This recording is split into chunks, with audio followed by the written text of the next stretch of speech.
everyone please rise and join me in the Pledge of Allegiance. I pledge allegiance to the flag of the United States of America and to the republic for which it stands, one nation, under God, indivisible, with liberty and justice for all.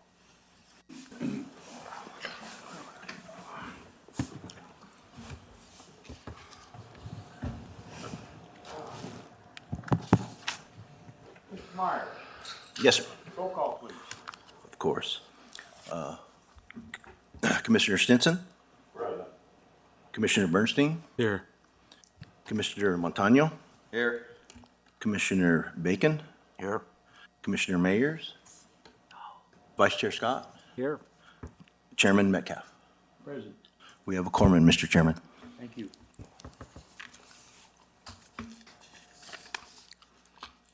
Minutes of January 8th. We have a motion. Make a motion to approve the minutes of January 8th, 2025. I second. Motion's been made and seconded. All in favor of? Say aye. Aye. Opposed? Approved.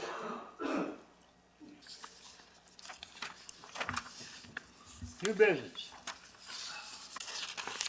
Coolidge zoning code, planning and zoning commissioner training. Mr. Bacon, Mr. Gilchrist. Oh, yes. I can go right into it. By the way, we will have plenty of items coming up in the next 3 to 6 months. We've got about 20 to 24 applications that hopefully will come sooner or later. Some of the stuff we talk about here will be a few of those things. Tonight's approach was basically to show the residential zones and then also some specific examples of past completed projects, some in process and some that kind of go the different directions that they do that may actually come back before this body. So this evening, we're focusing in on the residential zones here, which are highlighted as agricultural and the R1 through 6.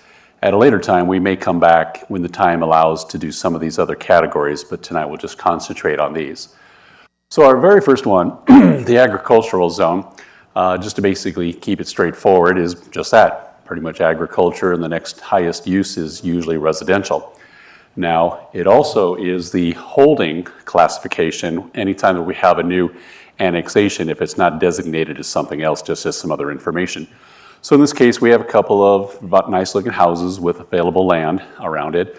Rural areas of Coolidge, some a little closer, some a little further out. You know, nice look there. Basically, we're talking about an acre here, sometimes more. So our specific example here, I've kind of done a little bit of hybrid here, and I'll call out and say that most of the ag lots that we get are usually administrative lot splits. Occasionally, we'll get a plat, but in this case, the two things are actually PADs, but they do actually have the agricultural 1 acre, as they call it, estate lots. And these two projects here offer different examples. The Toltec Estates here, which is this portion of the overall Toltec Point PAD, which was approved back in about 2005. This portion here is the 1 acre area. They came to us before the Planning and Zoning Commission last summer in 2024, got their preliminary plat approval. So hopefully this next summer, we will be seeing them submit into the final plat process. If not, they'll come back before the Planning and Zoning Commission for their request for another 12-month extension for the preliminary plat. This particular location has the assured water certificate, and that's a very big deal. So that's one example relative to this. Now over here is the obviously recognizable Cross Creek Ranch. This is Highway 87 here. Now these two portions here are what is being built right now, and these areas have assured water. This area over here, for the reasons that it may or may not be in the past, does not have an assured water certificate. But in this particular case, I'm actually once again highlighting the agricultural zone, or I should say the estate lots, 1 acre lots, called out in this portion of the PAD.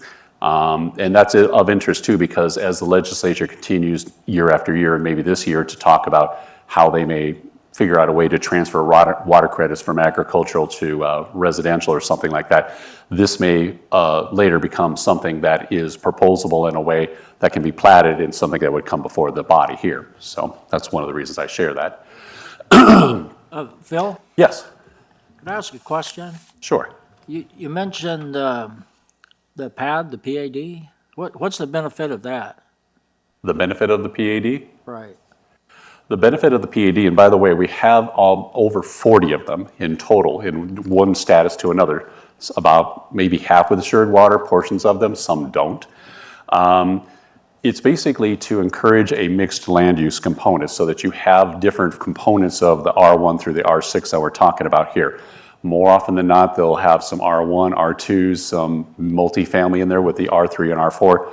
The R5 and 6 are a little bit different, being the park homes and the RVs and things of that nature, but also incorporating commercial elements and stuff to get basically what we might call a balanced community. Isn't a pad generally more lenient than traditional zoning and just follows the general plan? It's a little Typically more speaking, broad, it should I guess, might be, the it's term. either the equal of what's in our zoning code or more.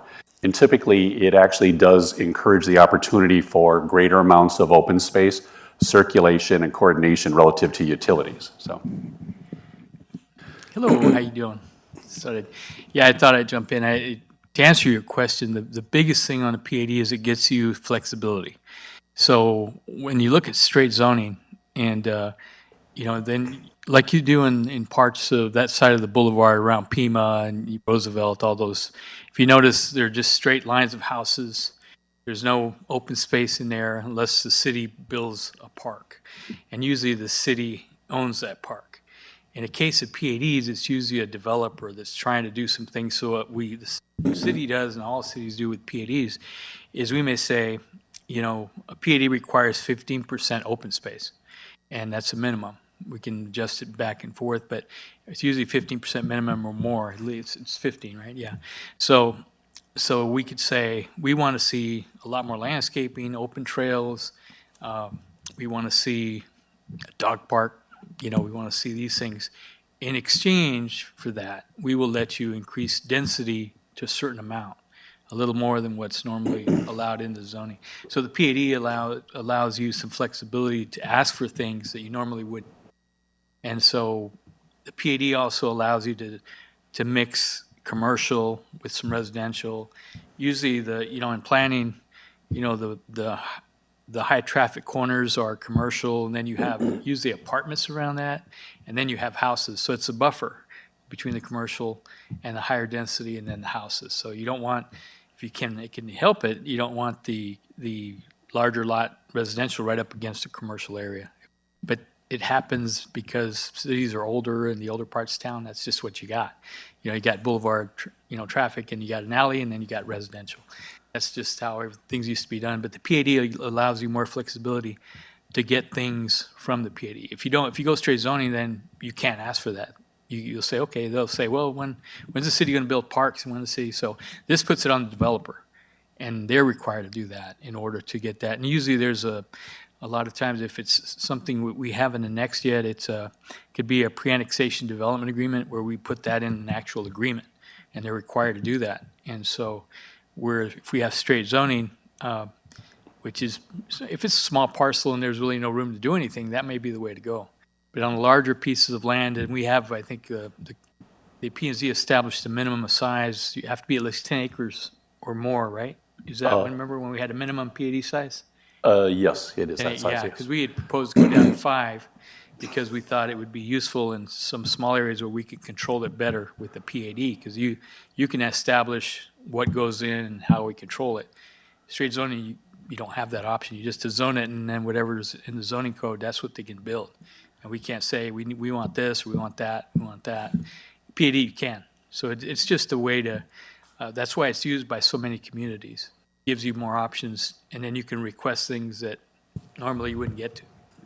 So it allows us to have more options. I understand that part, but it's not Well- a method to cut corners. No, like- it's really for the city to get more options, not for Okay. them, because I they, did- they got to provide open space. They got to, provide the walking trails, the dog parks. That's part of the thing. And then we get to, the P and Z gets to decide in the council, you know, how much density. They can't just say, well, I'm going to give you a dog park in this trail, so I want to put all apartments here. So the density is, you know, and I want them 4 stories tall. You can't do that. You know, the thing is the underlying zoning, you can use that to control it along with it. And then we get to, you know, the P and Z gets to say, no, we want 2-story maximum, and we want every third house, you know, to be 2-story. The other ones have to be single. So there's things you can put on there to control it. It's not, it doesn't give, in my opinion, it doesn't give the developer a free rein for anything. In fact, it requires more things for them to supply to the city and to the community and the people who live there, so. I just kind of reflect on some of the PADs here, Shannon's Way. And I guess my concern on some of that is how wide the streets are. Because, you know, if you park in the gutter in front of your house and your neighbor does the same thing, and then somebody else drives through there, I mean, you really got to slow down and pay attention there. Yeah, and that was, That was an old PAD. yeah, and That was back when we were, Engineering we needed something. yeah, and I We were can more take, generous back then, 20 years ago. Okay. I can take some of that blame. I was on the city council when we did. You And I sure was was. also on P and Z back in the day, and we were wanting something to happen. And there's a theory that's called traffic calming, where if you actually narrow the streets, people are supposed to slow down. And then the HOA is supposed to control that they don't park in the street. They park in the driveways. But in an ag community where you got big trucks and all, it really doesn't, you know, we looked at that in hindsight, that wasn't really the right thing to do. And so now we require wider streets. You know, it's that's why we're making some, the right-of-way is still 50 foot, but you can get a wider 36-foot street in there and still get your sidewalks in. And it was different back then when they wanted to try this concept that for all intents that we've seen it in other places, it would work. But in reality, in a community like ours, it doesn't work as well because everybody parks on the street and then you can't get them off. So you're better off with the wider street, you know, start with. So that's why Ben Navarro, our Public Works Director, is working on a set of standards that set, so anybody that comes up, we say, this is the minimum width of the street, and this is the minimum sidewalk width, this is the minimum. So we have, they're a combination of MAG standards that we use, all cities use those. MAG stands for Maricopa Association of Governments, and they've spent a lot of time developing these for all the cities. And they're a good set of standards, and most contractors are used to those, so they know how to build them. And then Pinal so- counties. yeah, we also have Pinal counties, so Ben is taking Pinal counties and kind of merging them with MAG, and then he'll be bringing that forward to the council for adoption. We can bring them to you to look at, so you guys can see them. And so, but there's a good thing to do. We should have done that a while back, so I'm glad he's taken the bull by the horn, so to speak, because we also want to have a different standard for the rural areas where we maybe don't need, you know, have you seen us put chip seal in some of the rural roads?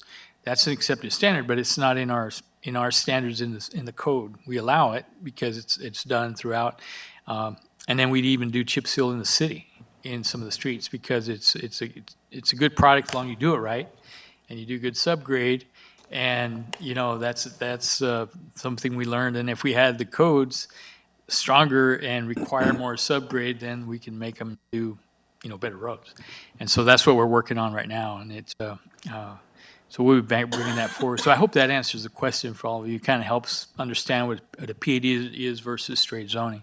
So PADs came out when did the planning, they started using PADs back in, In the before- state?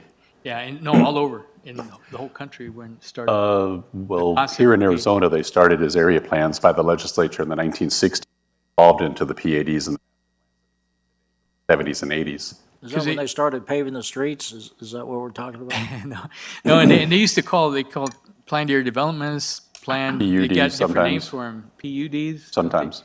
Yeah, and so there's different acronyms they used over time to describe this concept, and so it's been utilized more and more because you can get more amenities for your community using a PAD. So that's why you see them, and sometimes if some of the developers really do straight zoning, I can just cram all the houses I want at this thing, and I don't got guys anything except I build my lots with streets, and I'm gone. And you build your own park, and you do your own trail, you know. And we said, no, no, no, no, you can't, no, we're not doing that. You're helping pay for this because you're making a community. And that's how we get, like Heartland, you got big retention basins. I mean, Heartland, we were able to get that huge retention basin, that drains, that holds the water from the whole, big portion of Coolidge, proper. And if we didn't have that there, we'd have a problem with retention. I've seen that thing after a real bad storm, a lot of water in it. So it used to flood all the streets out there. So, I mean, things like that are good. Everything on Coolidge Avenue from the boulevard goes that way. Well, it's the old, like, those of you that have been here for a while, the old McClellan Wash. Holland Wash. Starts way over by Picacho Lake, and it runs, and, farmers and the cities and everybody together have rechanneled it, try to keep it. But when it rains a lot, that thing is, I remember when the floods of '83 hit, and I was on a Caterpillar trying to, the Picacho Lake breached, and I was in a Caterpillar trying to close it. And you can't do that unless you get some big metal, some container to put there. I almost lost a Caterpillar inside. I mean, it almost went in. That's it. I took that sucker out of there, and we let it go.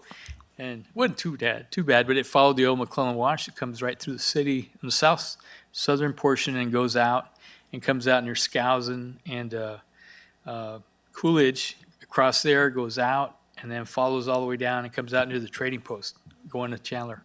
So you can see it on the maps if you look at, you can see where the wash used to go. But anyway, I'm sorry, I No, that's digressed good. out of the, Just just wanted to, interesting. I always thought it was just a way to cut corners, We'd still be in the And sometimes law, but- it seems that way, but it's not. And I think people think that when they see maybe a little more density. But you have to, you can't just, if you don't apply it right, absolutely, it can be abused. So you have to, as a city, we want to get a lot, as much as we can, it's reasonable for our community, and then we'll give you something for it. So it's got to be a fair exchange. Now, you don't just get everything you want, and we get a little dog park or something, and that's it, and they get to make all this money and then leave, and we're all dense, and everybody's like, I don't like this house, this density of these houses. So it has to be fair, So Okay. hope that good. helped. Thank you.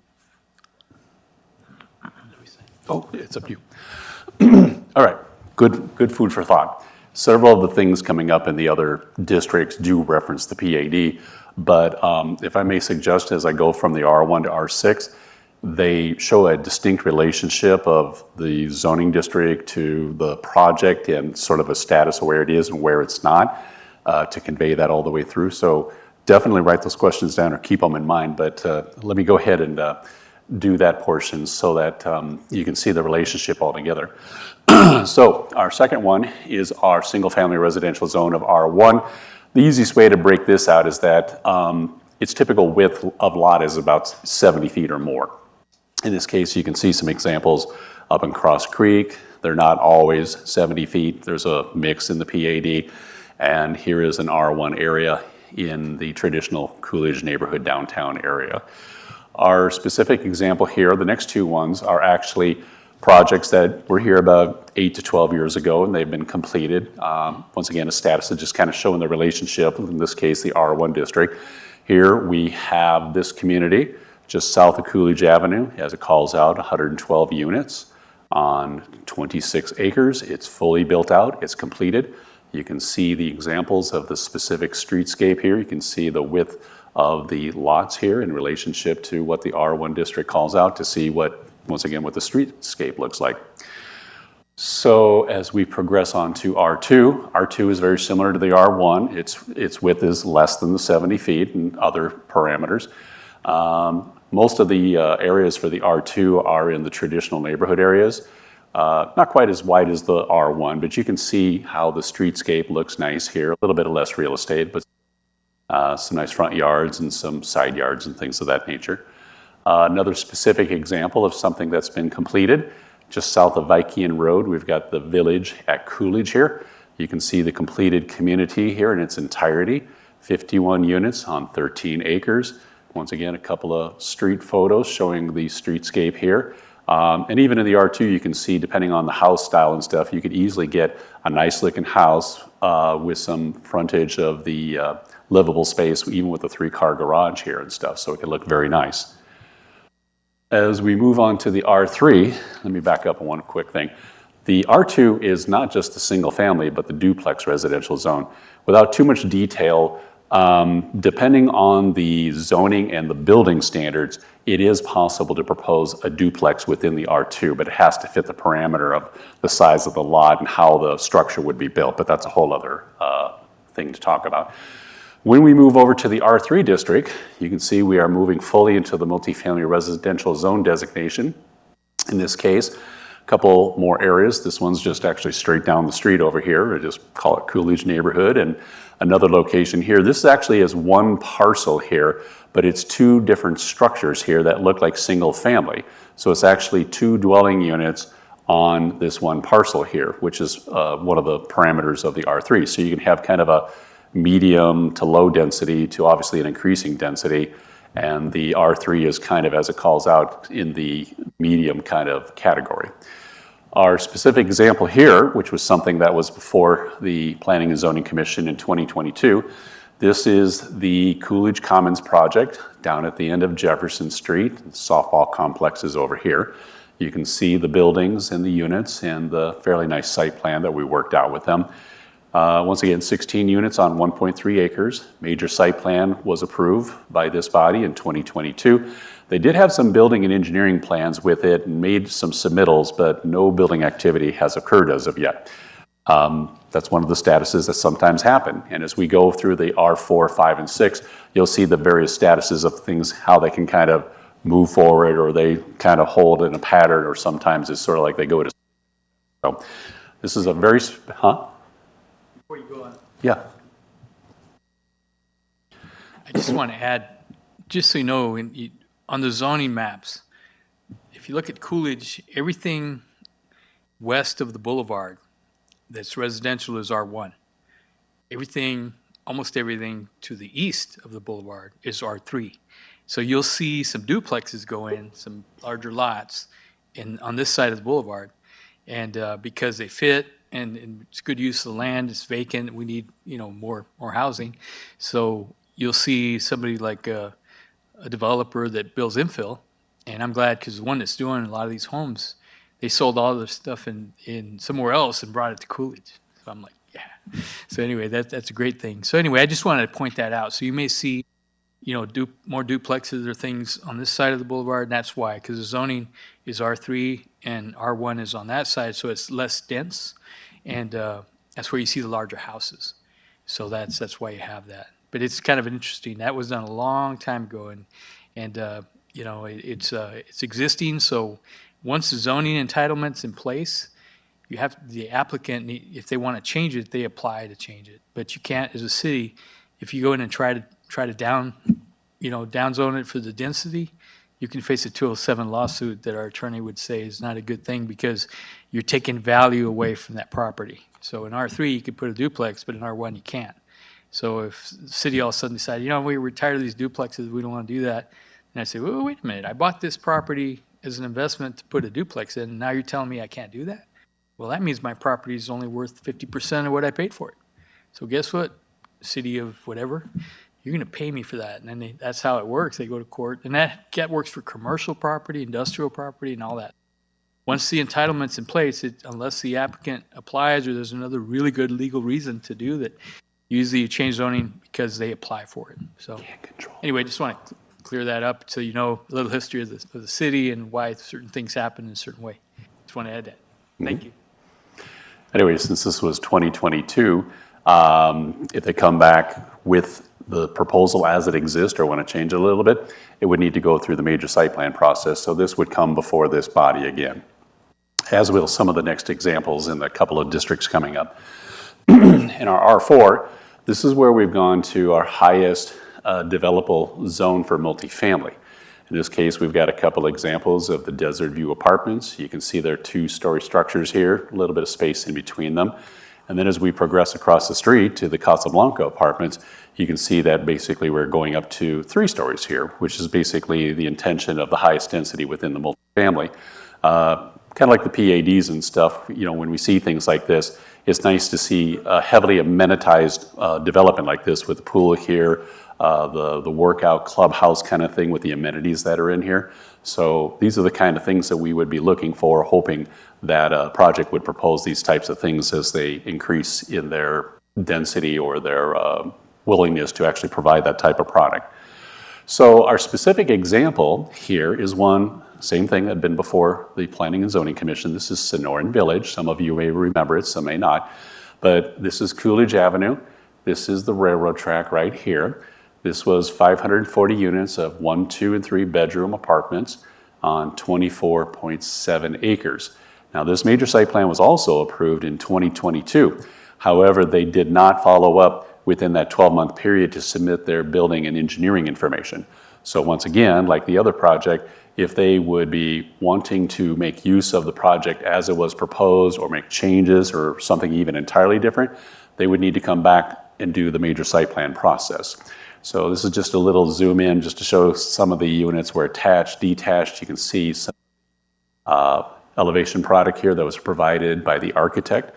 And this was like the imagined office slash post office boxes and stuff like that. So it was a really nice project, and hopefully somebody, or they'll come back sometime soon again when the marketplace is right. But once again, they'll have to come back for the major site plan, which is one of the other reasons to share this with you tonight, to show you that all the stuff that we've worked on that does come forward sometimes. Sometimes it takes a little bit of extra time, but sometimes it's staff or coming back to the commission and we all work together. So our R5 zone is where we kind of move into a specialty area, in this case, the manufactured home residential zone. We're looking at Verde Lane, just oriented myself right across the street over here. So you can see the streetscape here, basically what is the manufactured home, the double wides, ground set, and another location here, looking down one of the streets. Our specific example that we have is actually Hawk Hollow. And some of you may remember this, some of you may not. But this is a 320 acre, or 319 acre project. Here's Martin in Skousen Road. It was 1,123 units. It is a PAD. That's basically an R5. Now, this was approved in 2023, but the applicant has been very active with us in submitting a site plan and working through some of the engineering and building detail. A lot of what's going on is some off-site information concerning the utilities, working with other landowners and things of that nature. Some projects that you've seen, other ones that you haven't, that will be coming forward in conjunction with this project and servicing the larger area with water and sewer. So at this particular time, when this was approved, the examples that were provided by the applicant show basically, once again, the manufactured home, double wide, ground set elements here. And this aspect here is just a nice little graphic to show all the open space, kind of like how Gilbert was talking about. And the highly amenitized area here for this type of project. So, yes, of course. Well, yeah, it's manufactured home resident, so it is the rental. Required to be rented. This just happens to be a rental development. Right. Correct. Holcomb and Indian Skies. Indian Skies are both purchased. Well, funny you should mention that. We're getting to that right now. So here's our R6, which is our recreational vehicle park model zone, or R6. Indian Skies, both of these photos. Once again, here's the general area for the RV recreational vehicles. This basically shows the park models, a little bit older of a design here. You can see an RV mixed in here. Back over in this area here, you can see a newer park model with newer architectural materials.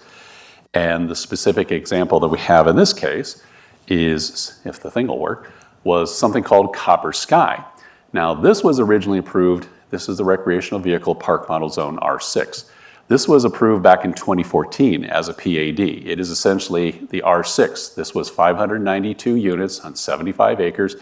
And it wasn't that long ago that the applicant has recontacted us to actually activate this project with a new proposal. So we'll see what they come forward with. So maybe sometime later in the coming months or later this year, you will possibly be seeing this. So of the last 4 example projects, one way or another, something would have to come back before the Planning and Zoning Commission, and 2 of these 4 you may be seeing in the coming months or later this year. Just a couple of references. These are some of the imagined details that were provided by the applicant in 2014, the way that they imagined the clubhouse and sort of the outdoor recreation areas. And one way or another, that's basically what I got. So let me just review here. So we got Copper Sky, actively could be coming forward in our R6. That one out. That one is, I'm glad you said that because I put the streets here on purpose for that reason. Well, in this case, I didn't have to. This is Martin and 9th Street right here. So it's the southeast corner. So the boulevard is on that side. It goes up Yeah, it's over here because this is 5th Street, yeah. Okay, that's on the east side of those houses on Martin Road then. the south side. Yeah, that side. South side of the highway, or south side of Martin Road, Yeah. east of the houses. Yeah, so the house is on the south side, the Bechtel put in. There's like 5 houses on that side of the road. Right. This is all east of that. Right. All the way up to the The road highway. yeah, and that 10-acre parcel in the corner is commercial. So Yes, it's some sort of- neighborhood commercial. So, It says NC. yeah. So I always that, wondered what was gonna go in on that corner, but. yeah, right now it's being farmed. I think Bartlett has it. I think they farm it, yeah. So the owner of it is talking, like Phil said, is talked about coming back and looking at doing something. So if the market's right, you may see us, get some activity. It'd be nice. So once again, could be seeing this in the coming months or later this year. See if the thing works. Oops, wrong direction. They were having trouble the other day. R5, we will be seeing this one soon because once again, they're working on their major site plan. They're getting a lot closer on their utility. Our R4 example, don't know if and when, but obviously they would have to come back before this body. So there's 3 projects, and in our R4, our R3 zone, same thing with this. We worked very extensively with the applicant for quite a long time, many, many months, to get this type of quality of development here. Got to come back into us, come back before the public hearing for this stuff. And then, of course, the other examples were some completed examples of some subdivisions and stuff that were approved about a decade ago that are done and built out in their capacity. So when you guys see preliminary plats and they finally go through their final plat and get all the improvements and everybody moves in, that's what it looks like. That's the work that you guys did 10 years ago or that you're doing now. That'll be giving somebody else a house in 5 or 10 years. So outside of that, that was our visit for the residential section, and because this thing is not working right, it's making me, here we go. So we're available to answer any other questions that you may have this evening. So thank you.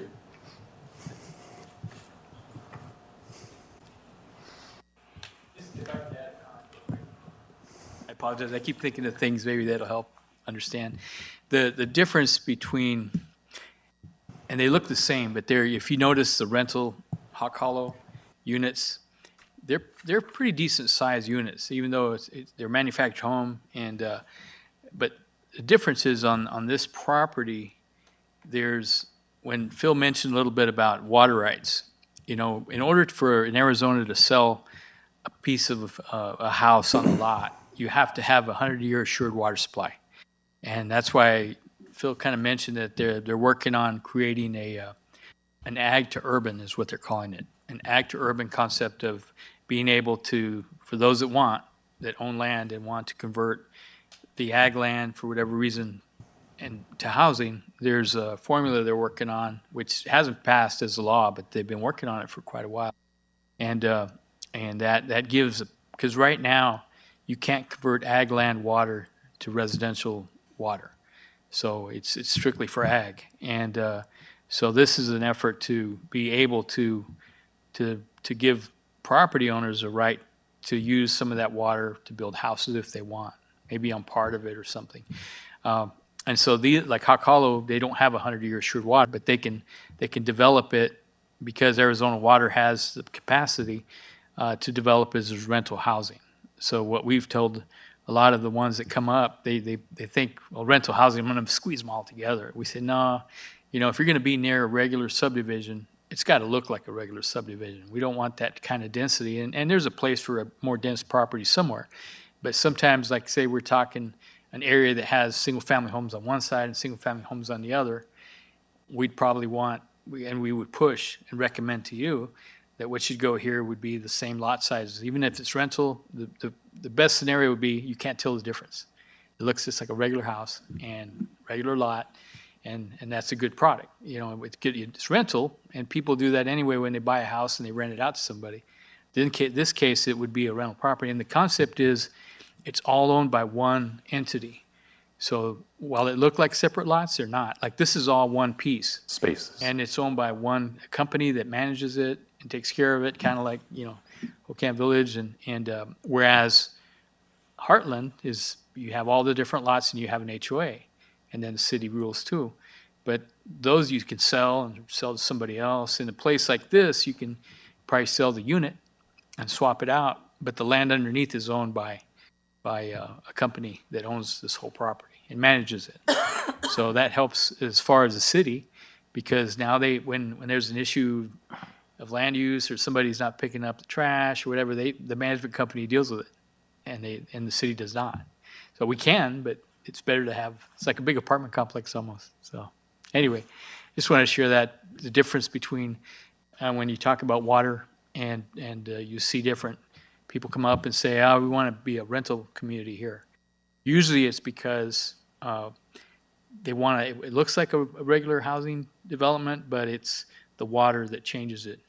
And in this case, the lots are big enough to be zoned as a regular zoning. So you never know in the future if they're smart, they build it this way, and then the laws change, then maybe they can come in and but they'd have to go through the whole subdivision process and everything to be able to convert it into selling lots. So, but they're smart because they designed it in a way that it could fit the zoning it's in. So if they went too small, they couldn't do it. But they went large enough. So anyway, yeah. This is the one that's same as the one in Casa Grande, right? Yes, the developer of this is the one that owns what's it called? Creek? Palm Valley. Palm Creek, yes. Oh, Palm Creek, sorry. Yeah, and that's a legacy Rick Miller Goodyear. put in Casa Grande, so they named it after him. So, yeah, no, and they own a lot of land and a lot of developments all over Yeah, the place. it's Sun And Communities right they're a well-known company, and they do quality products. So that's why we kind of, I think, we said, you know, if you're going to do this type of development with anybody, they're probably the right one because they're going to build a good product.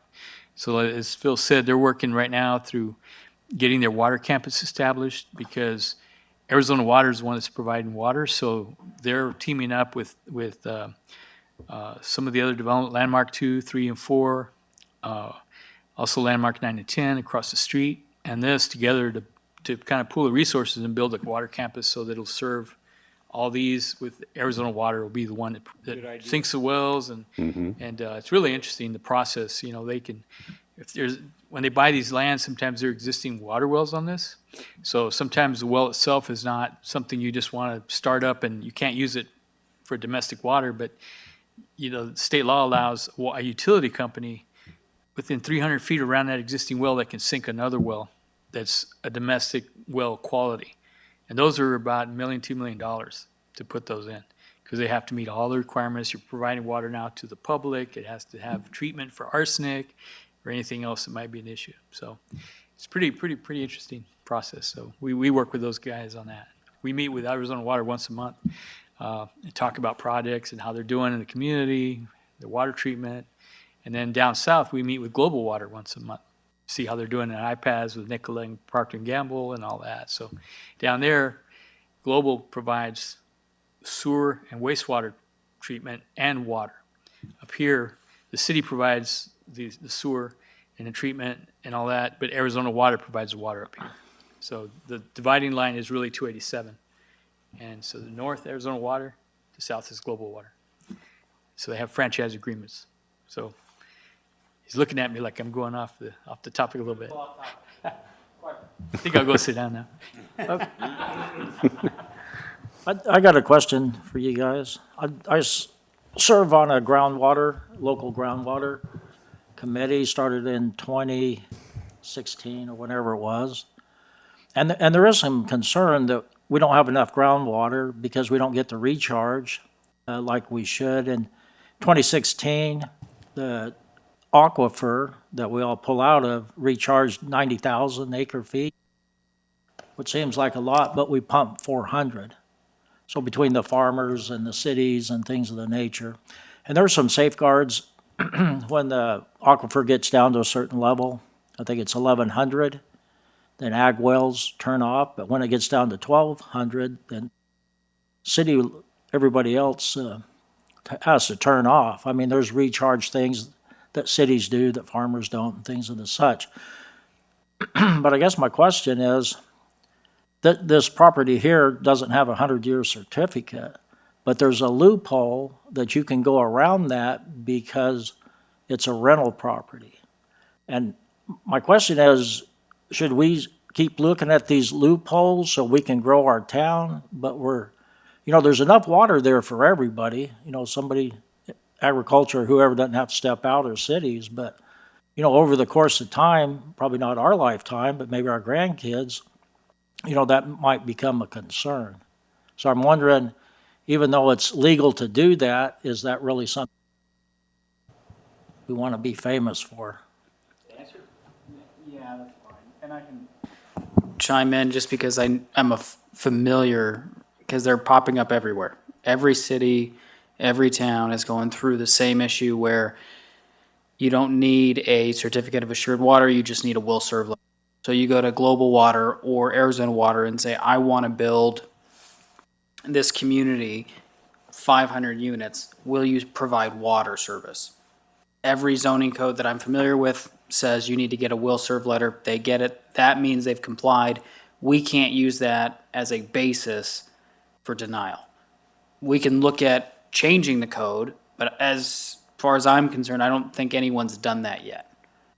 There is a last legislative session, there was a bill floated. I don't think it got committee that was going to change the loophole to say that you can't build essentially a subdivision without complying with subdivision standards, which would require the certificate.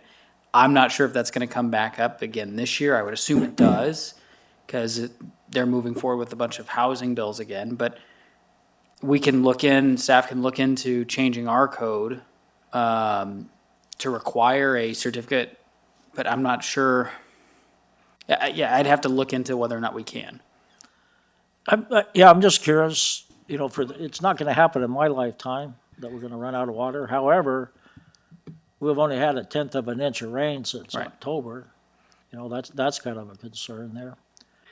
And really, anybody that has a well, a domestic well or a farm well, has a right to the aquifer water. I mean, there are regulations on farm wells they can tap into, but then I had to do a study for that group on domestic wells. And a domestic well, if it ran every day, all day, for a year, it could pump up to 56 acre feet. So you look at the 1,000 or, they're all scattered around. So we're not taking into consideration them. We're looking at the large farm wells and the cities and things like that. But I wonder at some point in time, it gets down and then nobody has anything. Right. But, maybe that's, too long in the future there. But always wanted to ask that question to you guys. Since Well, if I could add too, the difference here is you'll buy the unit that's on the property, but if the water runs out, you just take that unit and you go some other place where you can place it. But you don't own the land underneath it, so that developer, the owner of this property, is stuck with a big vacant piece of land that Right. can't be used for anything now. And that's why if you buy the land for a house, you're required to have a 100-year certificate to guarantee that you're going to, at least for 100 years, you're going to have water in this house you invested money into. And I think that's the difference in a rental property versus that the ownership isn't by the person that's renting a space in here for the unit. It's owned by a company, and if something happens with the water, wells start going bad, you can go to another spot and get another, place and park a unit that has water, and this thing stays, vacant. And so, but that won't happen in a single-family residential because you build houses there to stay. And then there are some regulations they're working on that would require, and it's just a discussion. You can look where, and I think where in the future, you could potentially see that projects will get allowed to put subdivisions in areas that don't have water rights now, but would have to bring their own water. So they would have to buy water or bring it in legally, from either Gila River, or you could buy water credits from the ones we create when we put our wastewater on the ag lands. The city gets credits back for that because we're replenishing the groundwater, and those credits can be used to build houses. So some developers do that on their own property. The city, we get credits to put that wastewater on farmland because the farmer turns off his well, so he uses the wastewater to irrigate, and it saves water from the ground. So that's another way to do that and get there, because there are a lot of people working on different methods to try to sustain the groundwater, because it is important. It's a concern. We saw it come to light with Lake Mead. Lake Mead, there's a lot of shareholders in that, meaning states, that have when it was allocated, I mean, it's legal. Oh, yeah. They have a right to it, but all of a sudden, it just wasn't there to delegate anymore. Yeah. And, in Arizona, we lost all of 100% of ours, Yep. for agriculture anyway. Yep. But, I mean, it is a possibility, is a probability, I don't know, but it's kind of good to look in the future a little bit Yeah. there. And I know you know this because our aquifer is deep. The thing is, when you go deeper than 1,100 feet, you get into brine water and things like that that have to be treated more. But the actual aquifer is pretty deep. Some of the wells on Bechtel's farms were 1,400 feet deep. Yeah, 1,400 some of them feet are deep, pretty hot, too. and they come out hot. So it's hot wells. You know that if you lived around here. Okay, yeah. Anyway. Good. I was watching one of the shows on TV the other night that Tom Shope has put forth a bill that's going to be going through the Senate, starting in the Senate, to use ag water for housing now. TJ show. Or TJ, well, Tom. Yeah, same thing. Same thing. All right, I'll give that to But you. he's got that bill going through the House, or through the Senate now.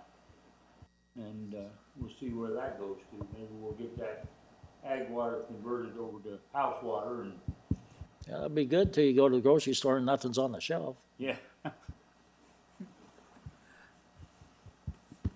Just joking. I just thought I'd, No, that's a fair statement. and since we're discussing other subjects, we got lucky. We didn't get that $2.2 billion mirror solar plant that went in California and went belly up. Way to take care of us, Nick. Good job. I'll take the credit. Yeah, we'll give it to you. Ooh. So, that was bad. That thing is, they're gonna start taking it all back down or doing something with it. Yeah. And we paid for it. It's all done on loan.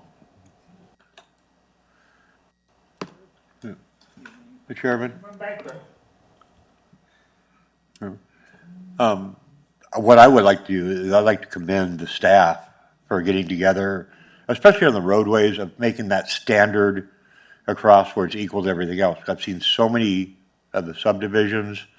We have them in town, and that was old school that we've learned from, but I've seen it in other places. Subdivision gets made, then they turn the roads over to the city, so the HOA has no control over them, and they're too small for anything else, but cars are legally parked, so nobody can do anything. So with making that standard, I think that's really good, and I commend you guys for taking that step ahead of time before we have more issues on it, so thank you.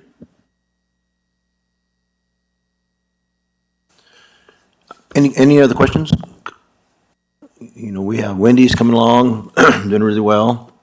We're really close to finaling them. They're getting ready to pave.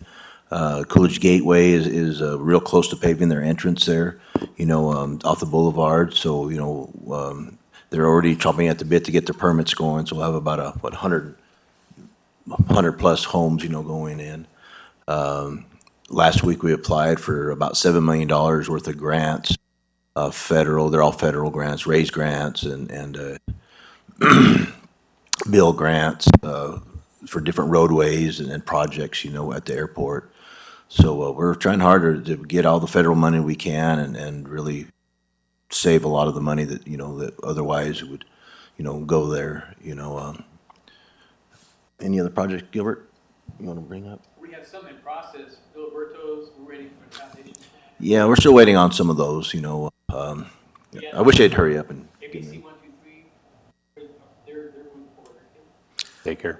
Yeah, the daycare, everybody's so slow. And that's on Sproul and Boulevard. Yeah. It's on, right across from that RV place.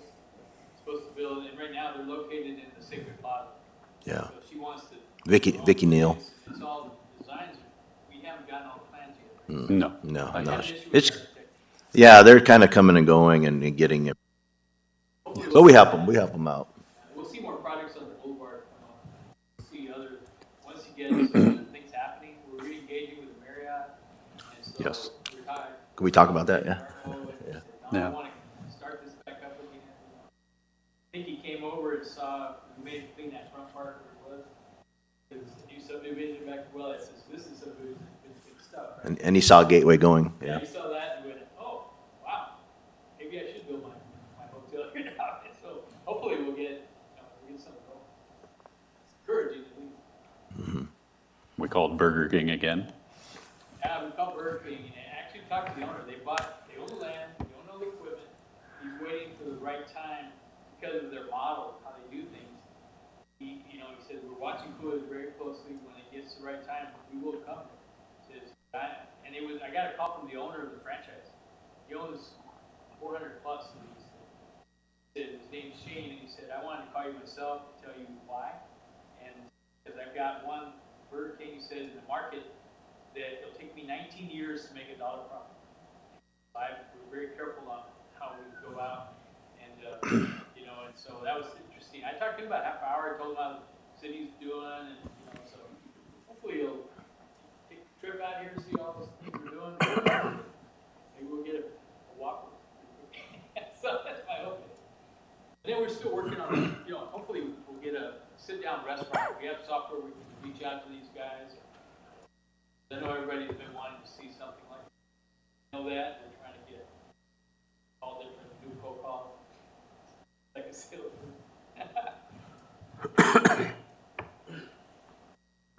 But that's all I have.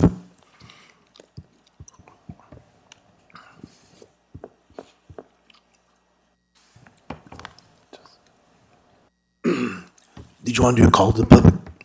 Excuse me. We don't have any public here, so I don't have to call. Unless Gilbert wants to talk. Gilbert's already talking. He hasn't said anything. He's a city official. At least you guys don't have oranges to wear.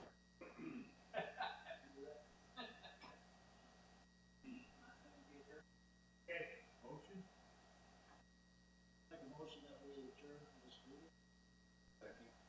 Motion made, second, all in favor? Aye. Aye. Opposed?